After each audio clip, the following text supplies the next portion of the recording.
吉ですか？テストです。テストです。マイクテストです。テスト、テスト。マイクテストです。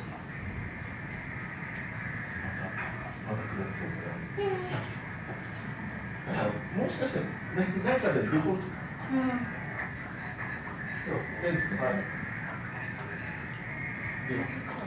こっちは。はい。怖いね。怖いですね。怖いです。ちょっと未知の部分があって。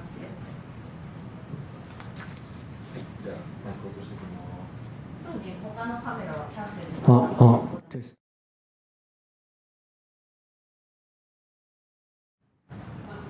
テストです。テスト。あそこでもレベル下げられるのか。はい。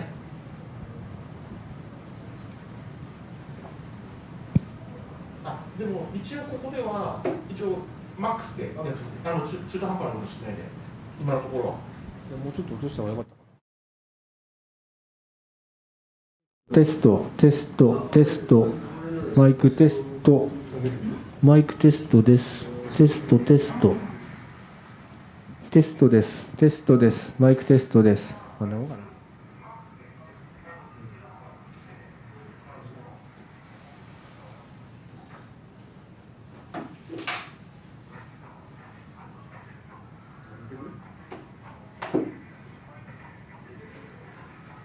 ちょっと最後ツッと言ってますよね。下げる？テストです。テストです。マイクテストです。テスト、テスト。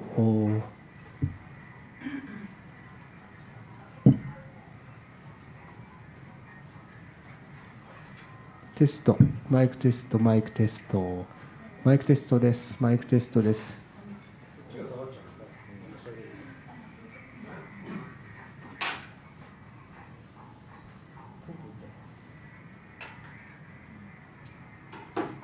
マイク自体はまあ本調子じゃないけどワイヤレスだからなっていう感じはありますよね。大丈夫か。大丈夫ですね。なんか違和感ありました。じゃあ大丈夫です。ワイヤーは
ク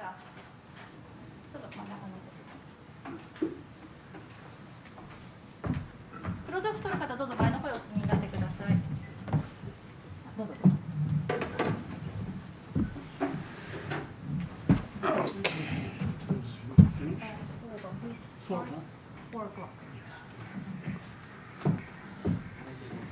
ちょっと待ってくださいね。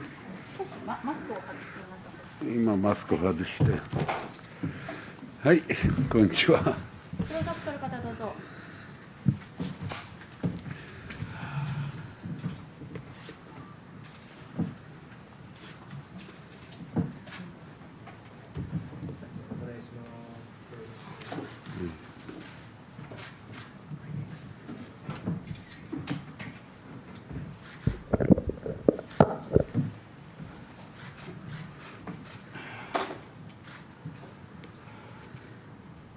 この辺でお席の方お戻りになってください。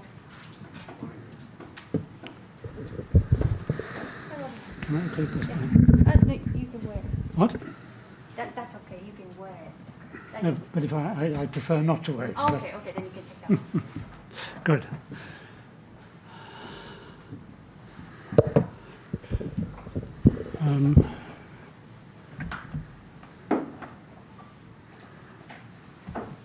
Okay.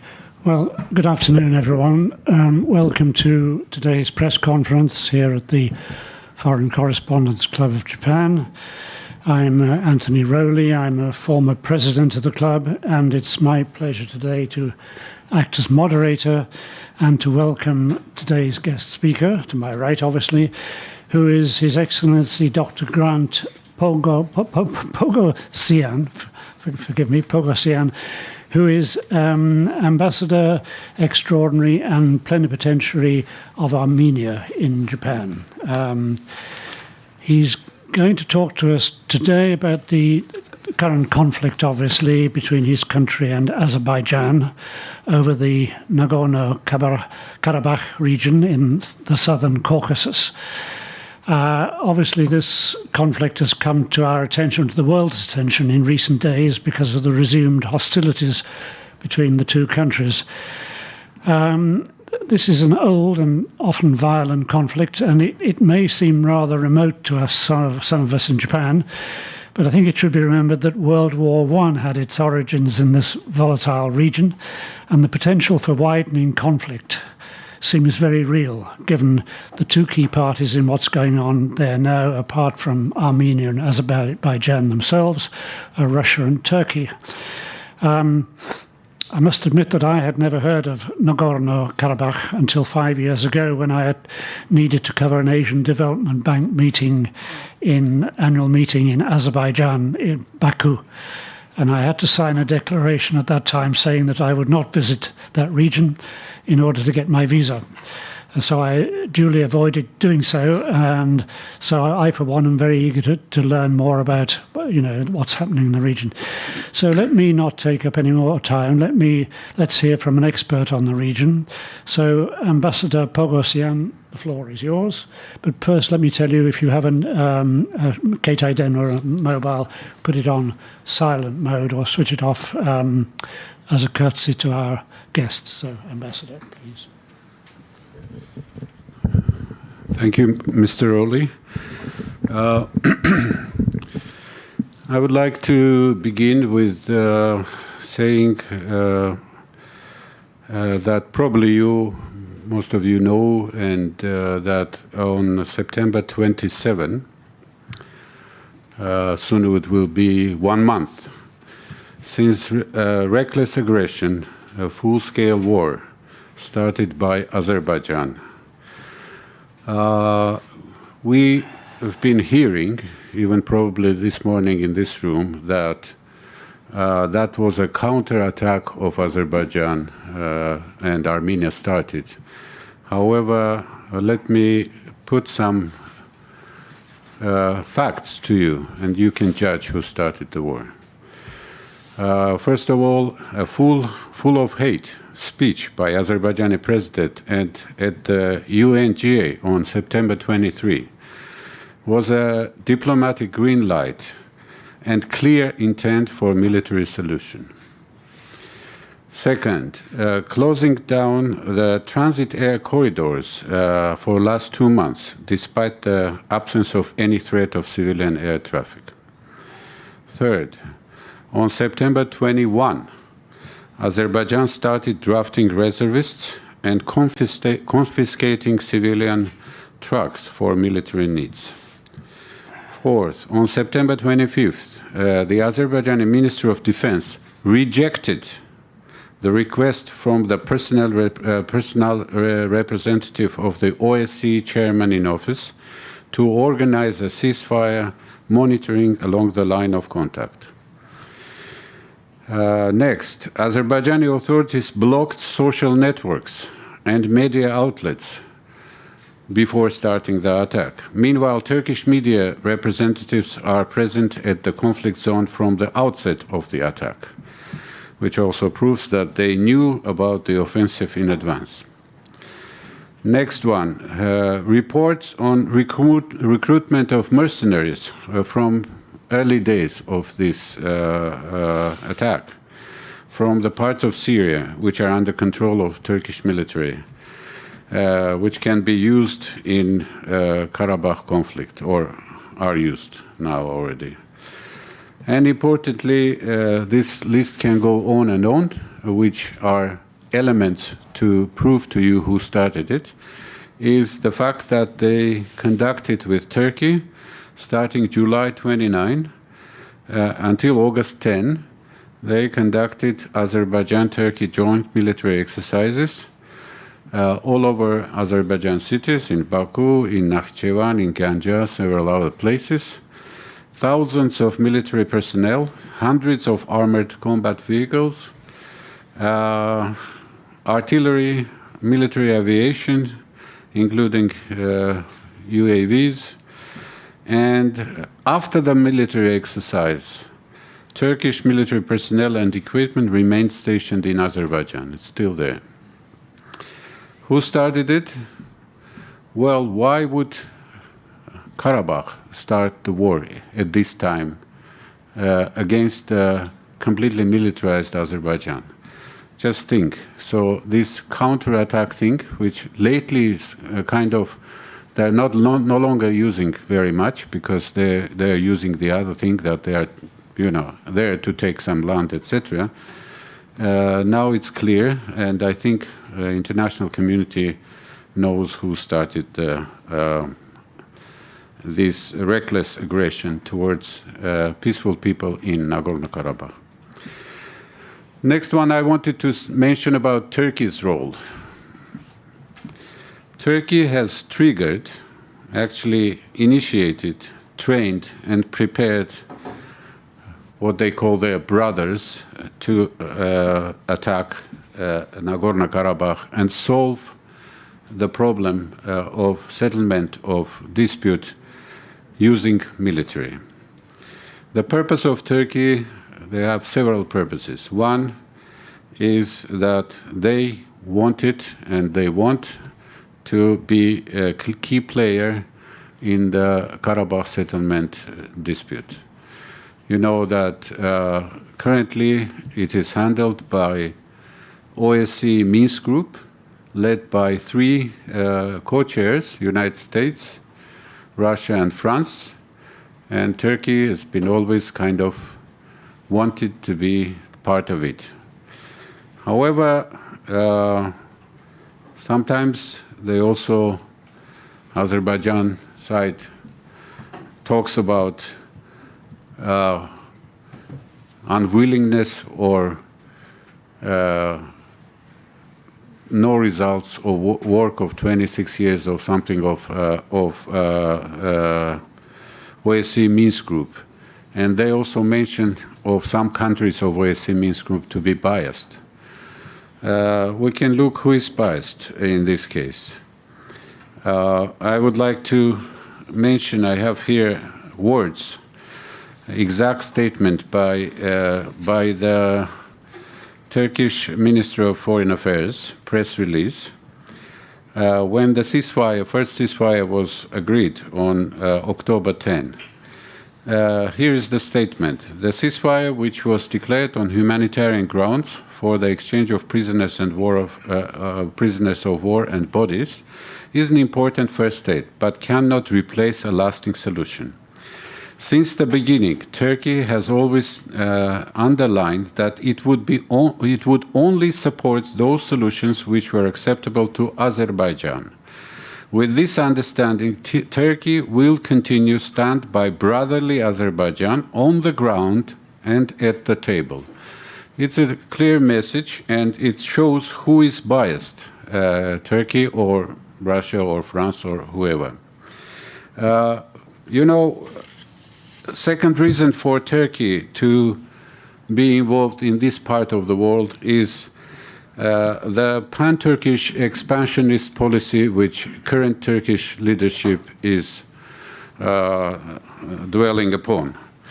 The policy is also expressed in the words many times, even in this room. This is one nation, two states, which means that we are saying we have to continue or to connect, etc. It's applied to many places. And this has been a change in Turkish policy in the last years, quite a visible change towards neo-Osmanic or pan-Turkish expansion. You can probably go back to the history when, after the World War I, Turkey was about to be remaining very small country after they lost there, and the Kemalists came to power, and the Russia and others, British by the way, were standing in Constantinople at that time, but they agreed to give the chance for Turkey to exist as a republic in Anatolia. At that time, Kemalist Turkey was saying the following, that they will make a democratic republic, and no expansionism will be a policy in Turkey, and will be working towards joining European Union, and will be good boys in a sense. And they were doing that. In fact, they were doing that more or less. However, even early statement by current Turkey leader Erdogan, who is reigning for past 17 years. Early statement, one of the early statements was this: zero problem with neighbors. Someone may remember that statement. I remember it very vividly. We will have no problems with none of our neighbors. Zero problem with our neighbors. Right now, the result of changed policy is that there is zero neighbor with no problem. And shall I just list up the places where Turkey is involved at the moment? From Africa, from Libya, where there's big problems there, from Syria, north of Syria is taken by Turkish troops, although they promised to fight terrorists there. However, the part which Turkish troops are occupying northern Syria, they're in fact training, changing the names, giving to these terrorist organizations new names like National Syrian Army, etc.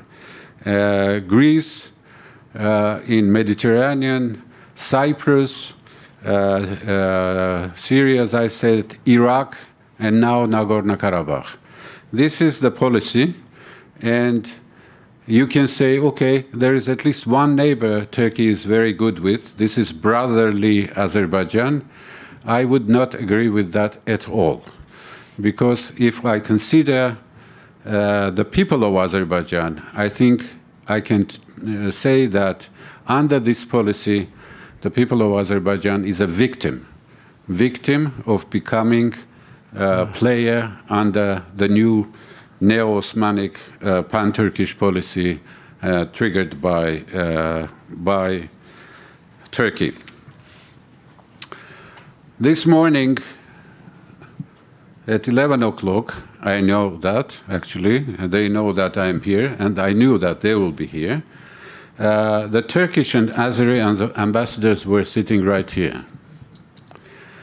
And I'm grateful to FCCJ, because that's another proof that they are together and that Turkey is actually involved big in this thing. But one thing is missing. They should have invited the third party of the triad, that's the terrorists. If the terrorists were sitting next to it, that would have been the full picture of those who are attacking at the moment in Nagorno-Karabakh. Well, probably there is no Islam Koku Tokumein Zenken Taishi, probably, and hopefully it will never be.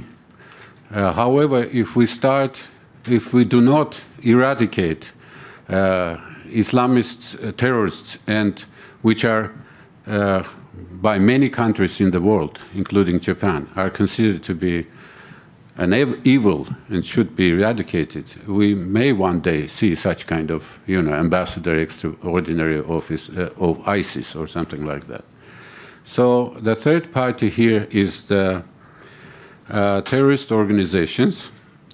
As I said, that is proved. Don't believe me? Believe many, not just one, two, but many intelligence services of many countries, including Russia, including the United States, France, and many others, who are already openly stating that it's not acceptable, including terrorist organizations, inviting and putting them in the battlefield from the side of Azerbaijan. We have actually lots of facts, audio, video, many other facts which can be put. However, we also have many statements coming from different parts of the world that they condemn this kind of approach. You can see some of the things while I talk on our screen there. Many countries condemning and putting up statements of Turkish interference. Some parliaments, like Austrian Parliament, Cyprus House of Representatives, Luxembourg, the Secretary General of Organization of American States, the House of Representatives of Netherlands, Uruguay, can go on and on. These are some statements and also resolutions, but number of statements is much, much more. Just yesterday was a statement also in House of Representatives of the United States put up by Californian senator there. Flemish Parliament, many deputies and many others are talking about, not acceptability of Turkish-Azerbaijani aggression against Armenia, or involvement of the third party, in this case, very, very clearly Turkey, and also about usage of the terrorist organizations. Now, next one I want to mention about what is this war about? What is this war about? For the Armenians in Nagorno-Karabakh, this is an existential struggle. This is to defend their homes, their land, the land of their ancestors who lived there for more than 3,000 years. Karabakh was always populated with Armenians. Karabakh is mentioned in many ancient Greek, all those who write the history mention Karabakh as an Armenian land. And they were under the Persian rule, etc., but doesn't matter. Armenians always lived there, always. Even the efforts to assimilate during the Soviet times and later, as they did in Nakhichevan, another enclave of Armenian. Nakhichevan succeeded. However, Karabakh never succeeded. The amount of non-Armenian population was always about 90 or more. During the Soviet time, it dropped to 76, but never below 76%. So 76% of that was always Armenian. Moreover, I go to Karabakh every year, certainly. I like the place. You know the place, every inch of that land is a heritage of history of Armenians and cultural heritage of Armenians. 400 or 500 churches, thousands of other cultural assets, crossstones, etc., in every part of Karabakh. And those churches, cathedrals, are 6th century, 7th century. The major cathedral is 9th century. And you know what? These cathedrals standing there, these churches, are standing there much, much before, 1,000 years before, than the first nomadic Turkish tribes appeared in that region. You know that the Altaic people came much later, and first statehood was the Seljuk Turks, which then later eventually ended up the Byzantine Empire. So these assets are there. They're proving. Any person who knows at least a little bit of history knows that this is not a historical land they are taking back. First thing. As for Azerbaijan, this is just to take back the land. However, they are taking back the land without the people on it. They don't want any single Armenian to remain living there. Although the president of Azerbaijan sometimes says, you stay there, we come, we'll rebuild, don't worry, you can live. However, starting from first war, which happened in early 90s, pogroms in Sumgait, hundreds and hundreds of killing, just civilians, in Baku, in Kirovabad. Later, many examples, including axe murderer, a person who in Europe murdered with his axe sleeping Armenian. He was brought to Azerbaijan and made a hero in Azerbaijan. The fact that we have many even video proofs of that in kindergarten, they teach that Armenians are the enemy of Azerbaijan. And this is all reflected in several, for instance, European Commission Against Racism and Tolerance. The Armenophobia in Azerbaijan is just over 95%, as they said. The word Armenian, Ermeni in Turkish, is widely used as an insult in Azerbaijan. And 91% of Azerbaijanis during the 2012 poll consider Armenia as the biggest enemy. So this was nurtured in Azerbaijan against Armenia. The Armenophobia was nurtured in Azerbaijan, and they consider as people, how can people of Nagorno-Karabakh believe that they will stay under Azerbaijani rule and will be living in peace? You can you please turn on something to show to you, at least a couple of videos, you can understand what we are talking about.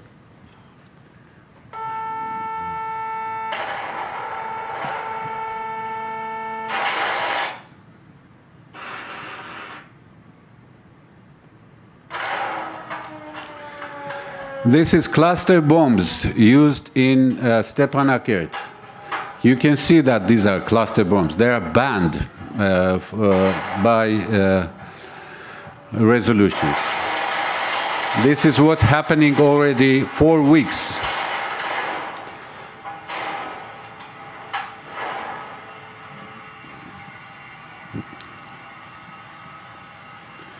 Next one is what?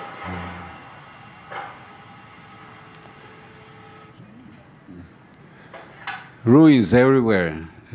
Big part of the cities, including the capital Stepanakert, which was a beautiful, beautiful city, and Shushi, Martakert, and other cities are in ruins, completely ruined. They're also targeting cultural centers. Ghazanchetsot's church in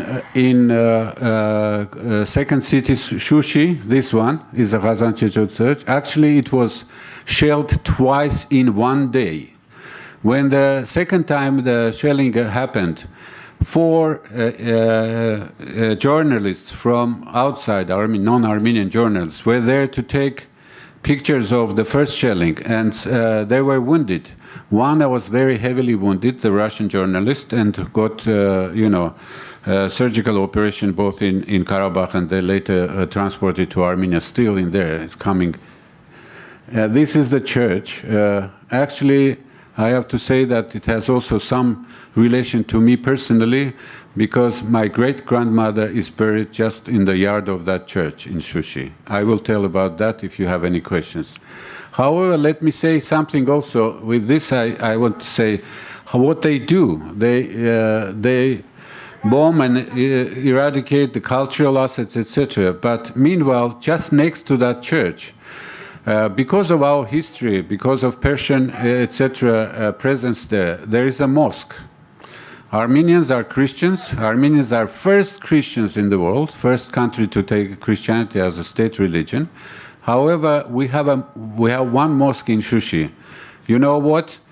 Couple of years ago, my friends, and I also was there actually, raised money to fix the mosque, and mosque is now looking very beautiful. It stands next to that church. So this is our attitude. Their attitude is to shell, to bomb. Our attitude is to keep the cultural heritage, even if it's Muslim or whatever it belongs to.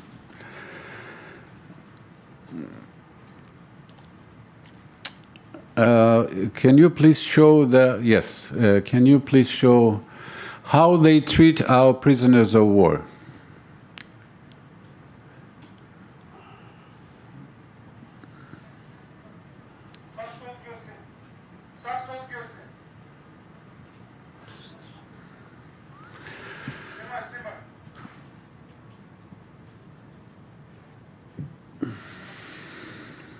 This is terrible.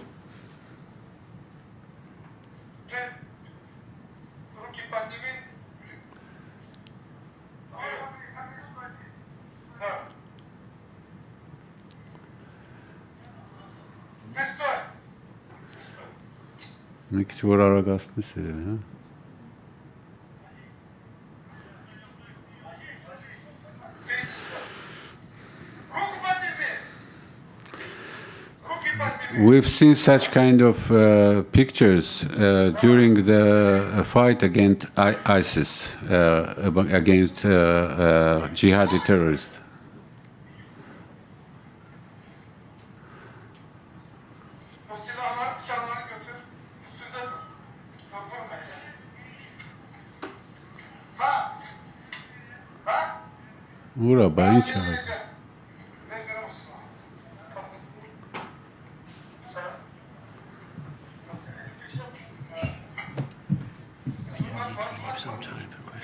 Okay. I will do it.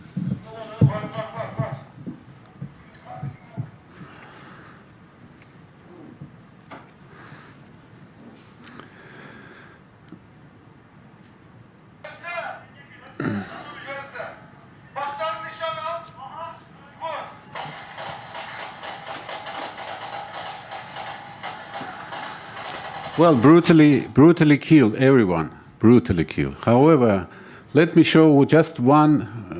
This is Azerbaijani soldier captured, and this is after operation, surgical operation done in Artsakh hospital. This is how Karabakh people treat captured people from Azerbaijan. Anyway, I would like to leave some time for questions. However, last thing I just want to say, any solution. Armenia is still open and still wants to go back to the table and find a solution for peaceful negotiations. Some people, even in this room, say that it doesn't happen for 20-something years and it will never happen, etc. But we still are open for that.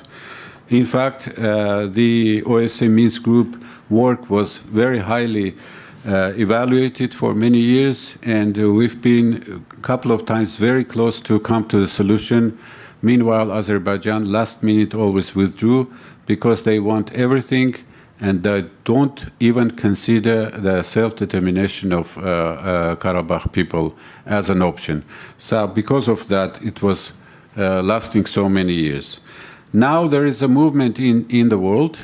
We can also give you lots of documents on that, that many people, municipalities, cities, I don't know, all kind of local governments are putting up, recognize Artsakh, recognize independence of Artsakh. And in fact, the issue, which is sometimes called remedial secession, remedial secession is a case which was applied in Kosovo and some other places when people are, where there is an injustice and they are under threat of, ethnic cleansing or extermination, etc., then self-determination right comes as a first option for that. I think there is such kind of movement at the moment, but still our official position, it still remains that we still are open for peaceful negotiations, peaceful solution of the problem. Sorry, I can go on and on, but I should leave some time for your questions. And please, if you have any questions, I'll be happy to answer. Well, thank you very much, Ambassador. That was fascinating. Obviously, a very complex situation. Okay, well, let's open the floor to questions from the floor. Regular members, correspondent members, if you have questions first, if anyone has a question. If not, I would like to ask one question, if I may, which is, how great is the potential for this conflict to spread? And if so, what are the routes by which it could spread to neighbouring countries? I think this is probably Yes, it's a good question, and I think this one of the biggest thing is to spread this, make it larger regional problem, because there are many players, many countries who have their interest in the region. Region has not only ethnic or religious kind of thing, it has also some kind of economic thing, the pipelines, etc. You know what happened this morning? Both Turkish and Azeri ambassadors were talking about Baku, Tbilisi-Ceyhan pipeline, and as if Armenians are targeting that. You know what? If Armenians wanted to target that, they would have targeted 20 years ago when they building that. And why would then leave the pipeline so that Azerbaijan can get lots of petrol money and buy lots of ammunition? Armenia never ever targeted that kind of things. And however, as I said, there is a big threat of going, especially if you bring mercenaries into that region, if you start to play Islamic cards or some kind of other cards, then it may become much larger issue. And I think many countries, not only neighbors, but far away, even in United States, etc., many countries understand that escalation of this problem is very, very dangerous. Okay, thank you. And just very quickly, also, why now? Why has this conflict come into to a peak, as it were, now? Is it because of a perceived vacuum of American power in this? Well, why now? You should. It's a good question, but you should ask not me, not Armenian side. Please ask those aggressors who started it. I don't know why. Probably why now is probably during the logic says that they've been pre-planned probably even before the pandemic started. All these military exercises, all the things, hate speeches here and there, even in General Assembly, lots of speeches, etc., says that this was rolling towards military solution. They want the land. They hate the people. They don't want any single person from 135,000 Karabakh citizens to be there. They just want the land, and they want the solution only by military means, because they sold lots of oil. This is the only thing they have. Lots of oil, made lots of money, and bought lots of ammunition from Russia, from Turkey, from Israel, and they are using it for their dream of their victory, which will never happen, I'm sure. Okay, thank you. Yes. Would you identify yourself, please, at the microphone? Hello, my name is Kantaro Suzuki. Thank you for coming. I'm a freelance. Thank you for coming here. I have actually a couple of questions. The first question is speaking about the, it's kind of follow-up question about the spread in the words. In the press conference in the morning, I think you are aware of this, but I asked the same question. But the Turkey and also the Azerbaijan, the press conference, they said the Armenian military is actually launching the missiles and killing the civilians outside of the Karabakh area, including the Gangia. And I was wondering, because it's, if you see the maps, the Gangia is outside of the Karabakh. So why are you, the Armenia is targeting that and killing the people in Gangia? And I was wondering why. And the second question is about the follow-up to the question of why now. And then actually, I'm the one who asked the same question to the Azerbaijan side this morning, and they said it was actually a step-by-step process from the Armenian government. New government was emerged in 2018, and it became a very patriotic. And then they planned step by step, and including the statement of the Karabakh is Armenian period or something like that. And then they were saying it was actually started as if to avoid criticism from the inside of Armenia, because Armenian government is not going well for the economical policy and not handling well in COVID-19. So I was wondering, your statement for that statement coming from Turkey and Azerbaijan. Thank you.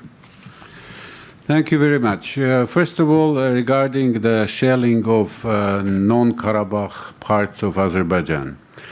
First, let me say that Azerbaijan oil money is not only used for ammunition and tanks and drones, but also enormous amount of money of Azerbaijan is used for cyber war, information war, also for bribing.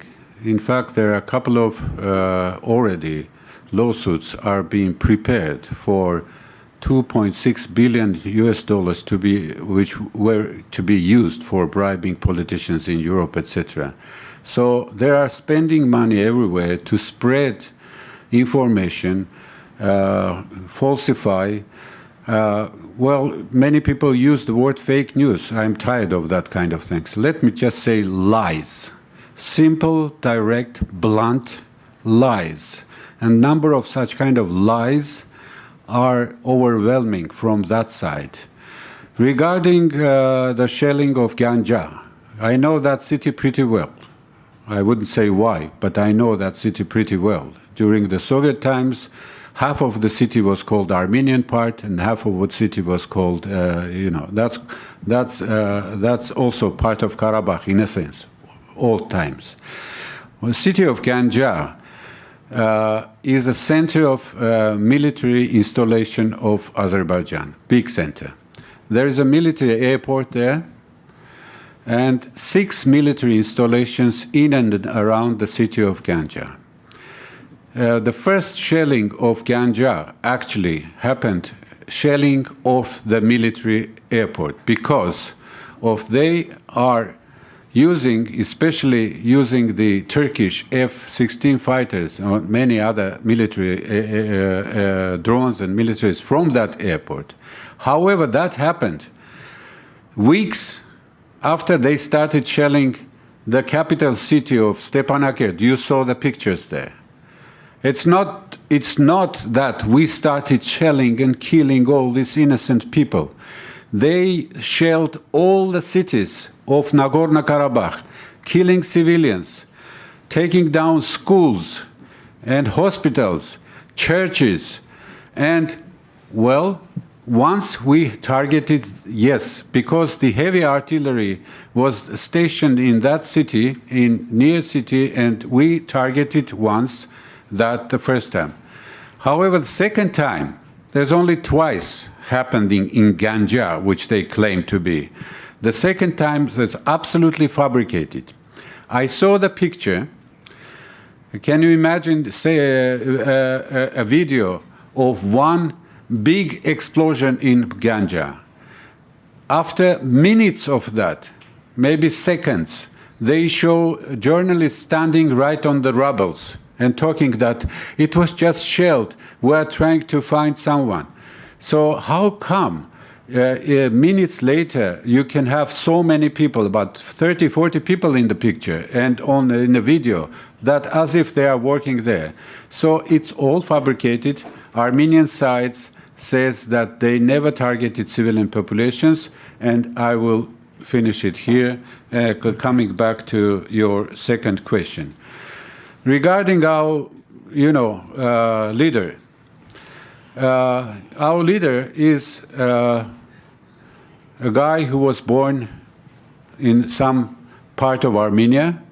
He was a politician, and then he was in opposition. Now, 2 years ago, he became prime minister. He's, we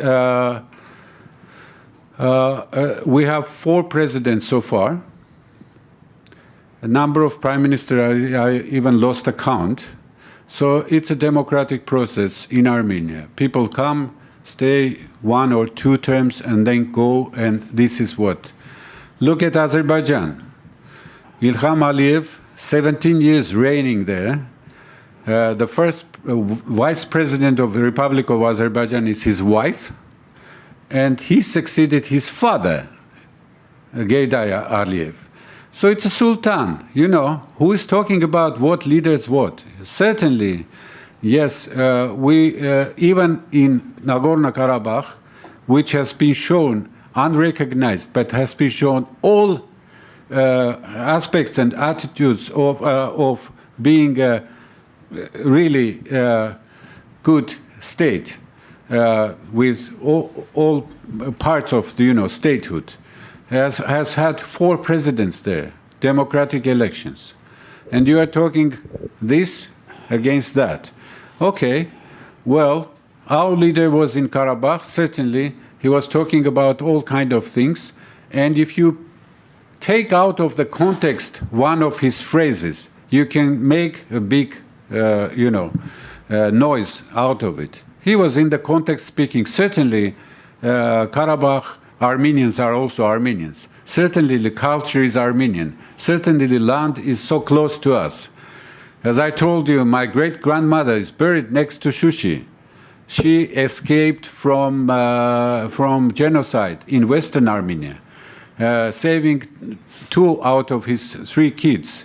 And one of the kids is my grandfather, who wrote a book, by the way, about all this issue. He came to Shushi because Shushi at that time was Shushi Castle and the cathedral there. And she passed away losing all, her health.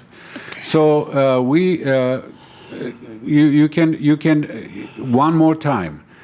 Azeri propaganda, backed by Turkish, their leaders and friends, are working very hard to show. They also refer to some kind of historical things, Hocalı, etc.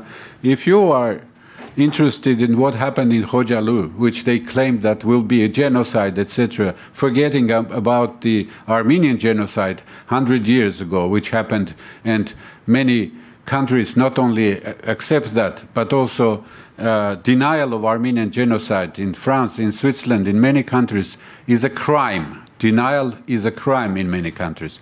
Now they talk about Khojalu genocide. I will leave you books here.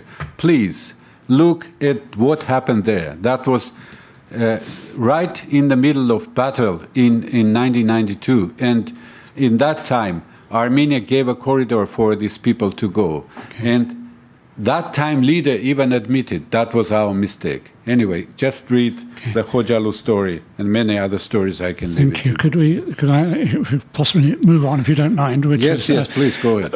We have two online questions, as it were, here from the same person, who is Ilgin Yorulmaz. She is the BBC World Turkish correspondent. And there are two questions. They're both rather long, so I'll read them to you separately. Okay. She says in the first question, Mr. Ambassador, based on your government's arguments, this conflict is being framed by much of the media as a proxy war for Turkey's expansion. Its engagement is also being portrayed as being driven by President Erdogan himself, despite the centuries-old history between Turks and Azeris.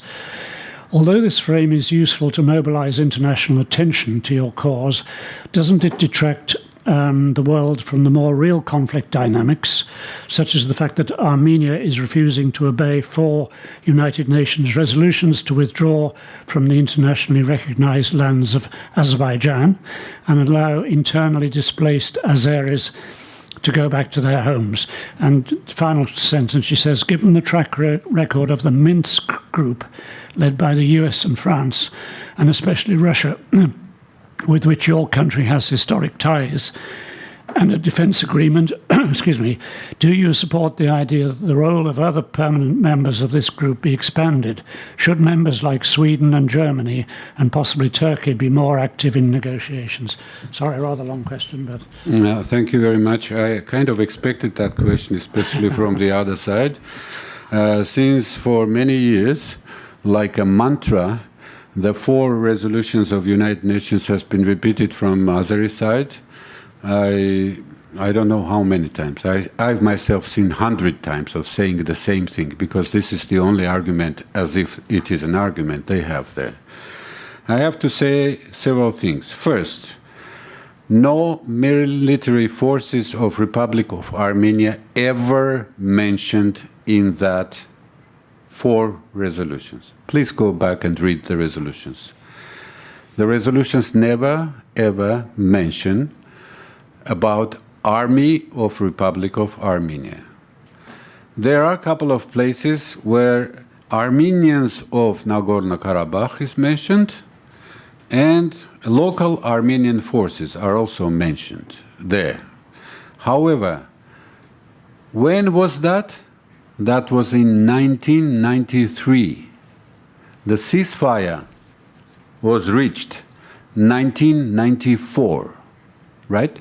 So we are talking about the first war which happened and ended up 1994 with a ceasefire which lasted quite long. So the main purpose of United Nations Security Council statements is calling for ceasefire. And actually, the resolutions have many other things which I would like to remind to our, opponents in Turkey and Azerbaijan, both actually. Please hear. One of the statements in one of the resolutions says, refrain from any action that will obstruct a peaceful solution. What are doing Azeri and Turkish forces now? Not obstructing peaceful resolution at the moment? Please go back to that resolutions also. Urges all states in the region to refrain from any hostile acts and interference or intervention which would lead to the widening of the conflict and undermine peace and security in the region. Hello, Turkey, Is it actually directly speaking to Turkey at the moment? So any hostile acts or interference or intervention which would lead to the widening of conflict and undermine peace and security in the region. Talking about states in the region. So taking this mantra of 4 resolutions and talking about that there was a mentioning that Armenian troops should be withdrawn. First of all, one more time, there is nothing there about the troops of Republic of Armenia in that statements. Go back and read the statements. The second question was about Minsk group reshuffling and including Turkey there. Absolutely, absolutely unacceptable. To the question why, I think I answered that. One-sidedness, biased, expansionism, pan-Turkism, pan-Osmanism or Ottomanism, I don't know, neo-Ottomanism, these kind of things, and only saying Azerbaijani brothers, they will agree on the ground, etc. No one would like them to have on the ground, and no one would like them to be at the table. It's absolutely unacceptable. You know what? It's not me unacceptable. It is unacceptable by the current co-chairmans, Russia, United States, and France, who together in their statement said that the format will not change. That's it. Okay, thank you. We have a second question from this correspondent, but before I take that, is there anyone on the floor, a journalist? No, you've had a question, I'm sorry. Sorry, yes.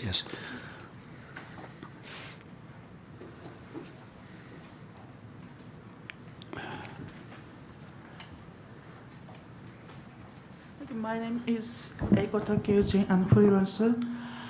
Could you identify? Sorry, my name is Eiko Takeuchi. Okay, sorry. Freelancer. And in the morning, I also heard about the Turkish and Azerbaijani ambassadors speaking here.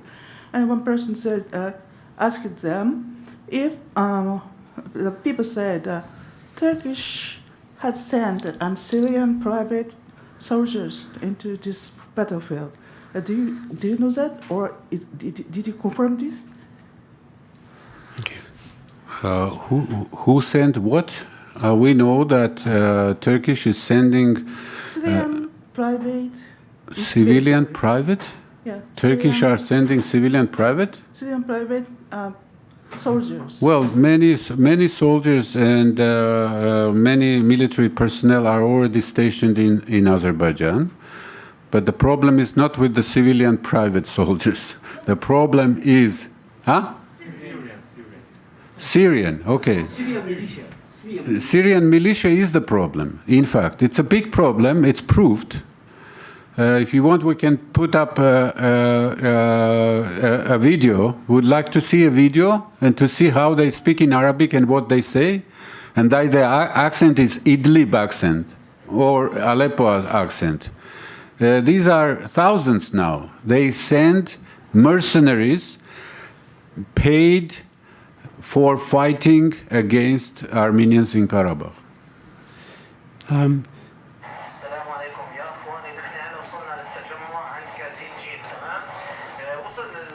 Sorry, Ambassador. This is taken in Karabakh. Huh? Is this a short video? A short video, because I do want to get one more question. It's, how long is it? 20 seconds. We have plenty of such things, plenty, don't worry. And the fact that many countries, including Pompeo and others, all said about this is no longer a kind of Armenian or some kind of thing. This is internationally recognized that militants are in there, and they are brought from Syria, now from Libya, and there are talks bringing it from Afghanistan.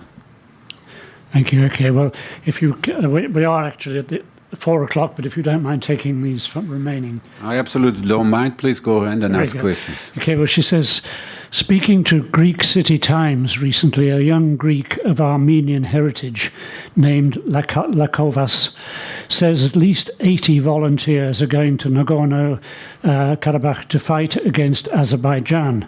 Should the Greek government publicly support Armenia and encourage people like Lakovas and others who want to fight against Azerbaijan?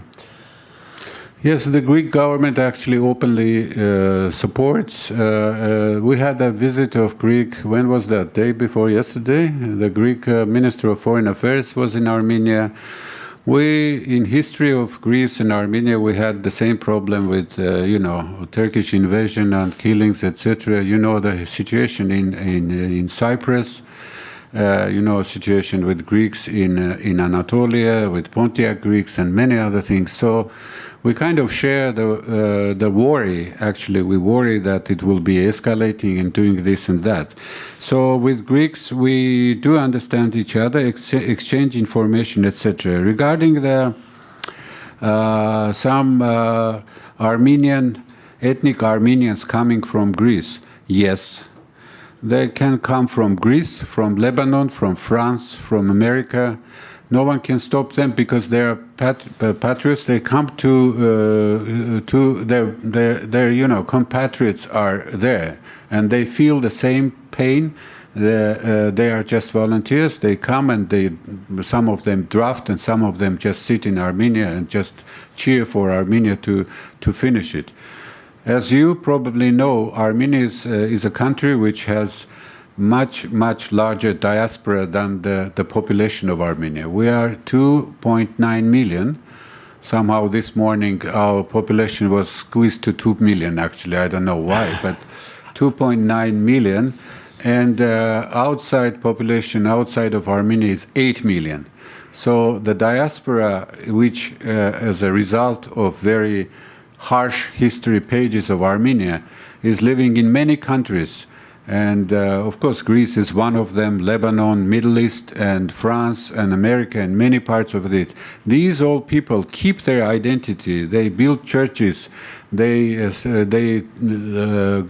talk Armenians, and some of them also have roots in Karabakh, actually.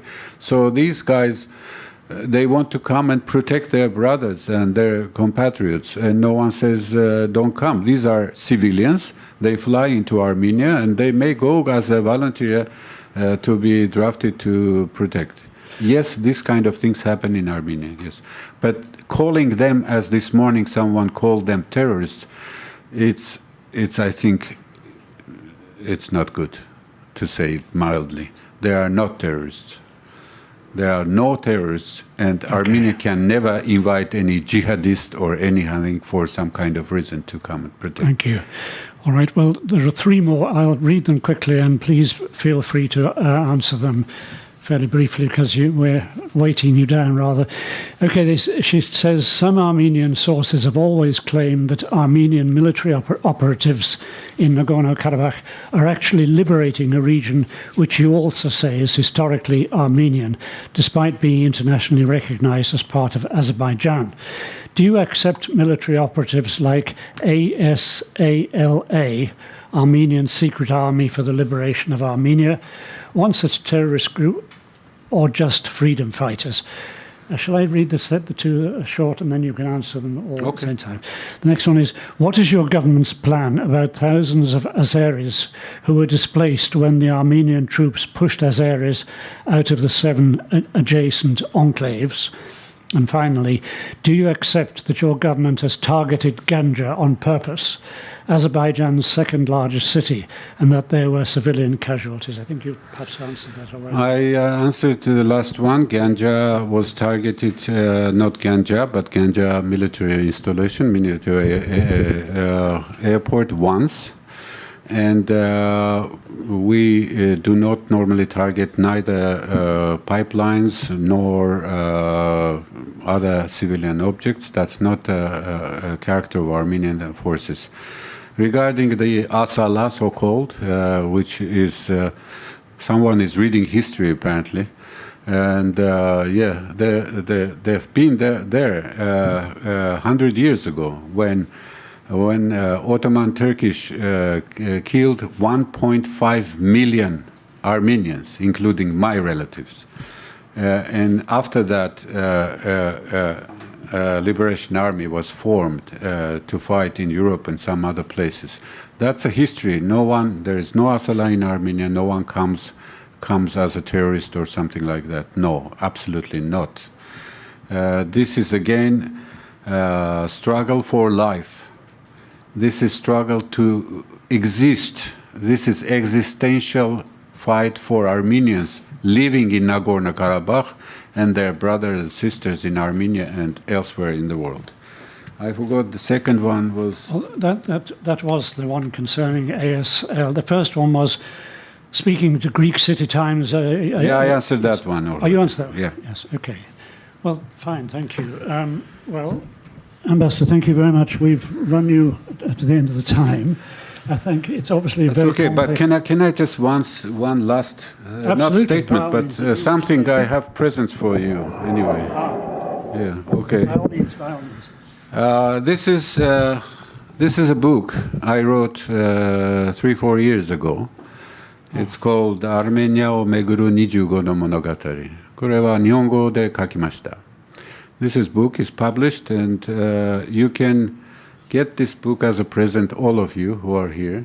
I think we have 20. I don't know if it's enough or not, but if you want and you don't get it, contact me, I will get. This is a simple introduction to Armenia, but you can find there are lots of interesting stories. There's 25 stories, and one of the story is about my great-grandmother who saved her 2 kids. One of them is my grandfather from the village which my great grandfather's 4 brothers Lazarian built, and it became big like a town kind of thing. It was completely eradicated. All the men were killed, and she managed to escape far from Erzurum, from coming all the way to Shushi, and died there. My grandfather at that time went to work, and my grandfather's younger brother, he was only 4 or 5 years old. He was taken to orphanage. Sorry, I make it very short because you can read it. Taken to orphanage. Now the orphanage was in Gyumri. Later my grandfather went to find him because he was working. He was 12 years old. And then after that he found his brother and they joined, etc., etc. That orphanage was built by a money which was raised worldwide, headquartered in the United States, was Armenian Relief Society, Armenian Relief Fund, or Middle East Relief Fund kind of thing. And you know what? In Japan, Armenian Relief Fund was established by Eiichi Shibusawa. Eiichi Shibusawa will soon appear on your Ichiman and Satsu everywhere. Shibusawa-san, a great man, a person who kind of created Japanese capitalism, was at that time also involved in such kind of issues worldwide. So Shibusawa's efforts to collect money from Japan and to send to the headquarters also ended up building an orphanage where my grandfather's brother, you see the connection what I'm talking to you. So this is humanitarian action, you know. You can find some stories here, not only sad stories, lots of interesting stories in this book, so I'm giving it to you. Last thing, one more thing I want to mention because it happened yesterday.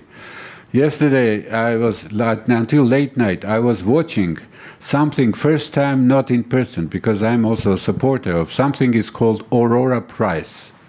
Do we have any? No? auroraprize.com. Please visit that if you can. Yesterday was this year's nomination. After 100 years of the genocide, Armenian people decided to give gratitude to people to the world, not to Armenians. It's called Gratitude in Action. It's a humanitarian initiative. Yesterday's was done in New York City and United States, and it was amazing action. Most of it was done online because of COVID. However, this year, mother and daughter, 2 people from Somalia, were awarded this $1 million award. We have people of, these 5 years of Aurora, people of Islam, people of different parts of the world, from Rohingya to Africa to some other places. Go and see it, Aurora Prize. You will see how Armenians work in gratitude in action. This is humanitarian. When we suffered 100 years ago from genocide, now have to honor and see those guys. A good friend of mine, actually, who worked from United States, who worked in Nuba Mountains. This is in Sudan.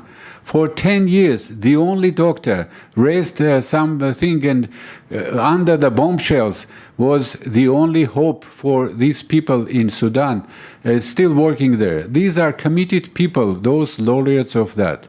So this is the way Armenia acts. This is the humanitarian issue which Armenian nation, with its very deep roots in culture and lots of heritage in each part of this planet, Armenia has left. Please visit auroraprize.com and see what happened yesterday in New York City. Thank you. Okay, well, thank you very much again for a very informative, and I should say, certainly as far as I'm concerned, a very educational talk.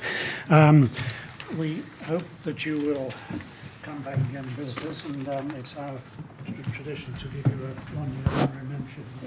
Thank you very much for that. Well, this is not the first time I'm honorary member here, and I was also a member, in fact, long time ago. I come from academia, so anyway.